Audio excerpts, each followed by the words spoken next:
میر صاحب میں آپ کو دوبارہ سیاستدانوں کی طرف لے کے آنا چاہوں گی، کیونکہ میں نہیں چاہتی کہ اگلے 2 سال دوبارہ آپ شرکت نہ کر سکیں اس کانفرنس میں.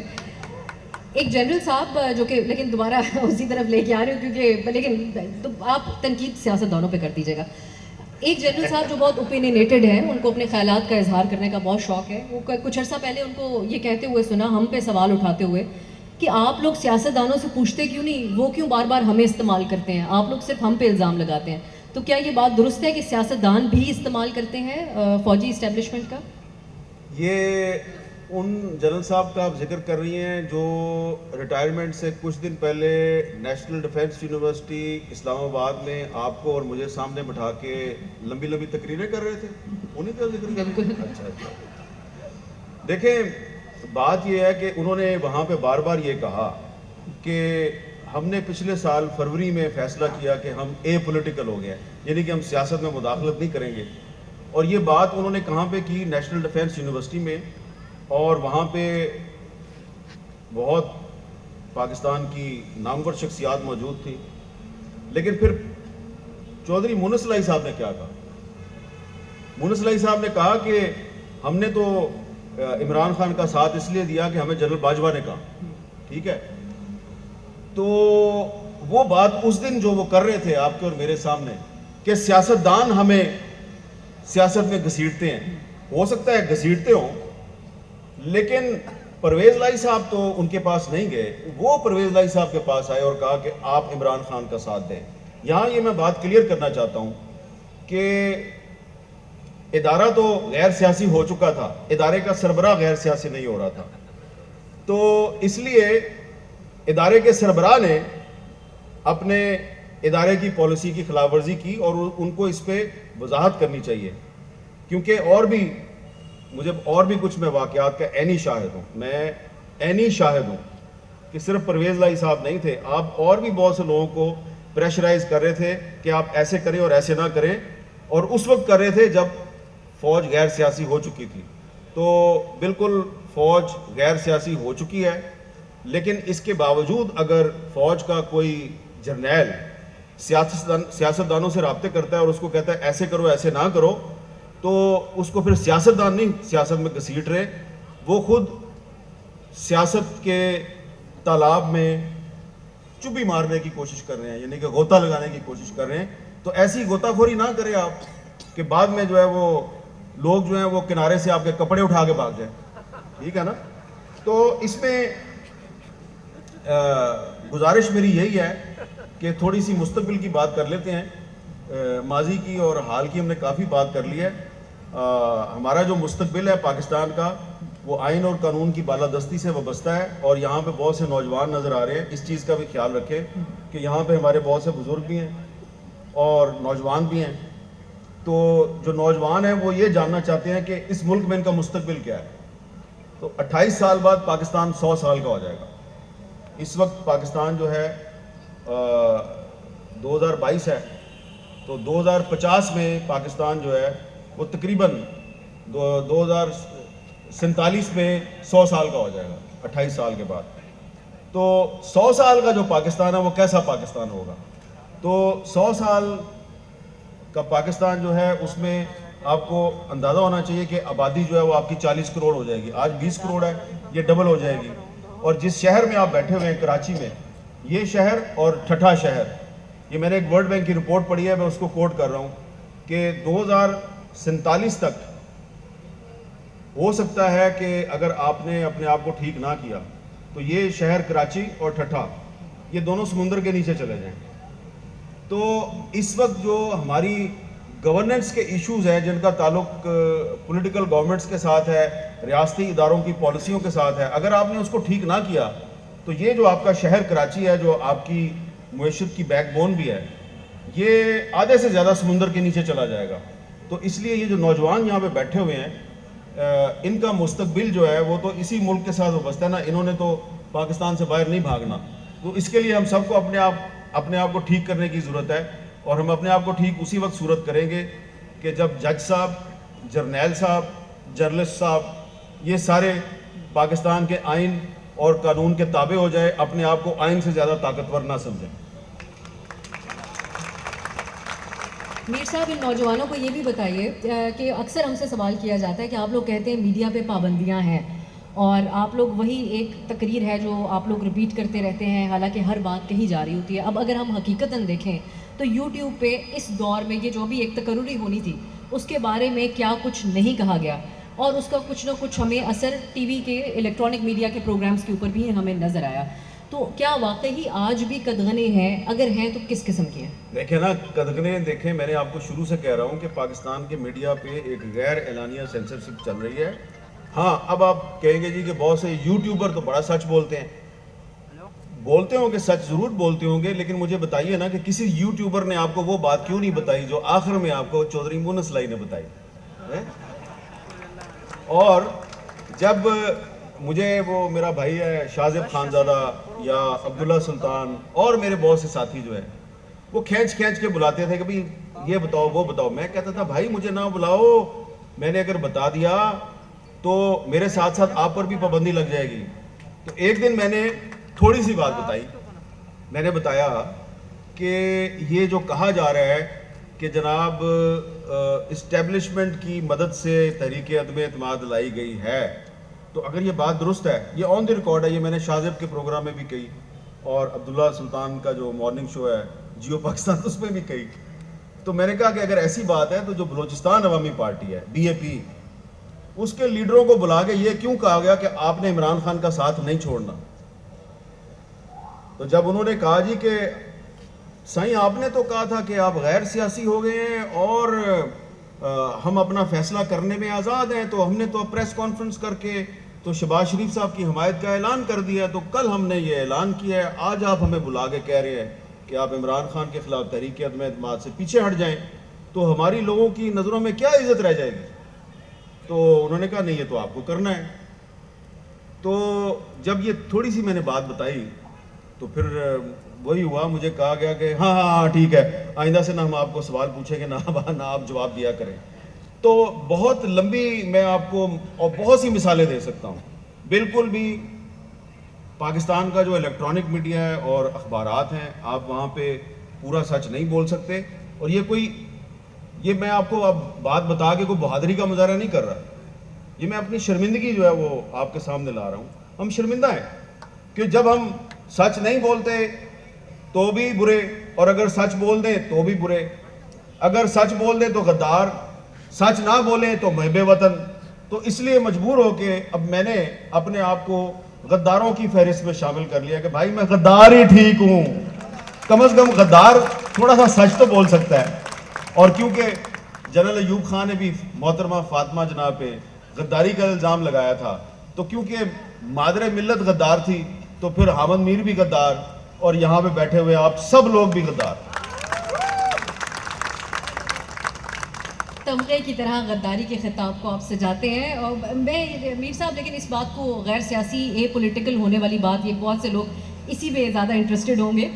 کنکلوڈ کرنے کے لیے میں یہ جاننا چاہوں گی کہ کیا سیاستدانوں کو بھی تھوڑا فیسیلیٹیٹ کرنا ہوگا غیر سیاسی رہنے کے لیے؟ اداروں کو اپنے سیاستدان بھی اپنے جذبات کو سنبھال کے رکھیں اور ادھر چھیڑم چھاڑی نہ کریں تاکہ غیر سیاسی سے نکل کے سیاسی نہ ہونا پڑے. دیکھیں سیدھی بات ہے، میں بار بار ریپیٹ کر رہا ہوں، ایک ہی بات بار بار ریپیٹ کر رہا ہوں.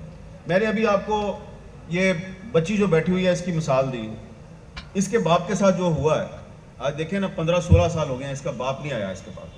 یہ پاکستان کے آئین کے آرٹیکل 10 کی خلاف ورزی ہے. آرٹیکل 10 کہتا ہے کہ جب آپ کسی کو اٹھاتے ہیں تو 24 گھنٹے کے اندر آپ نے اس کو مجسٹریٹ کے سامنے پیش کرنا ہے. ٹھیک ہے، یہ آرٹیکل 10 کی خلاف ورزی ہے. اسی طرح ایک اور مثال آپ کو دوں کہ یہ عالمی اردو کانفرنس ہے. عالمی اردو کانفرنس، میں کراچی آرٹس کونسل کو، احمد شاہ صاحب کو، ان کے کولیگز کو مبارکباد پیش کرتا ہوں کہ آپ نے بڑی ایک کامیاب کانفرنس کا انعقاد کیا اردو کے نام پہ. لیکن آئین پاکستان کی دفعہ 251 پڑھیں، 251، اردو نہ صرف پاکستان کی قومی زبان ہے بلکہ آپ کو اسے پاکستان کی قومی زبان بنانا ہے. اور آرٹیکل 251 کی جو سب کلاس 2 ہے وہ یہ کہتی ہے کہ تمام جو علاقائی اور صوبائی زبانیں ہیں، اگر کوئی صوبائی اسمبلی ان کو آفیشل زبان بناتی ہے تو آپ اس کو بھی آفیشل زبان کے طور پہ قبول کریں گے. تو اردو کو اور جو باقی صوبائی زبانیں ہیں ان کو آپ کے آئین نے قومی زبانوں کا درجہ دیا ہے اور سپریم کورٹ آف پاکستان نے 2015 میں حکم دیا حکومت پاکستان کو کہ آپ فوری طور پہ آرٹیکل 251 کی پابندی کرتے ہوئے سپریم کورٹ سمیت تمام جو سرکاری ادارے ہیں ان کی جو آفیشیل لینگویج ہے اس کو اردو کر دیں. سپریم کورٹ نے کہا, کشور نعید صاحبہ اور نور الہدیٰ شاہ صاحبہ, سپریم کورٹ کا 2015 کا فیصلہ ہے کہ آئندہ سے سپریم کورٹ کے تمام فیصلے اردو زبان میں لکھے جائیں گے اور جاری کیے جائیں گے, لیکن سپریم کورٹ آف پاکستان آج بھی اپنے فیصلے کی خود خلاف ورزی کر رہی ہے, خود توہین عدالت کی مرتکب ہو رہی ہے اور اپنا کوئی فیصلہ اردو میں جاری نہیں کرتی. آپ پاکستان کے آئین کے آرٹیکل 251 کی بھی خلاف ورزی کر رہے ہیں, سپریم کورٹ کے 2015 کے فیصلے کی بھی خلاف ورزی کر رہے ہیں, آپ انسانی حقوق کی بھی خلاف ورزی کر رہے ہیں, آپ جمہوری اقدار کی بھی خلاف ورزی کر رہے ہیں. آپ کے تمام مسائل کا حل 1973 کے آئین میں ہے جو اس وقت پاکستان کی واحد متفقہ دستاویز ہے. اس کے بعد کوئی کسی آئین پر آپ کبھی اتفاق نہیں کر سکیں گے, یہ میں آپ کو لکھ کے دینے کے لیے تیار ہوں. تو اس آئین میں جو لکھ دیا گیا ہے اس پر آپ عمل درآمد کریں. یہاں پر جو نوجوان بیٹھے ہیں ان کا مستقبل جو ہے یہ بھی محفوظ ہو جائے گا اور پاکستان کا مستقبل بھی محفوظ ہو جائے گا. اگر آپ کے ججوں نے, جرنیلوں نے, جرنلسٹوں نے, پارلیمنٹ نے اگر اس آئین کی پابندی نہیں کرنی تو پاکستان کبھی ترقی نہیں کر سکتا. میر صاحب کچھ صحافت کے معیار کے حوالے سے ضرور کہیے گا, کیونکہ تنقید جو ہے وہ اکراس دا بورڈ ہوتی ہے, وہ شخصیات کے حوالے سے نہیں ہوتی ہے. اور ایک دور آج بھی ہے, اگر حال کی بات کریں, بہت سے صحافی ہیں جو کہتے ہیں کہ وہ زیر عتاب ہیں, کچھ کو ملک سے جانا بھی پڑا اور کچھ کا شکوہ جو ہے وہ ہمیں نظر آتا ہے ان کے اوپر FIRs جو کرتی ہیں اس کے سلسلے میں. آپ سمجھتے ہیں کہ آج بھی قدغن ہے, اور اگر ہے تو اتنی ہی سیریس, اتنی ہی سنجیدہ ہے جتنی ماضی میں تھی؟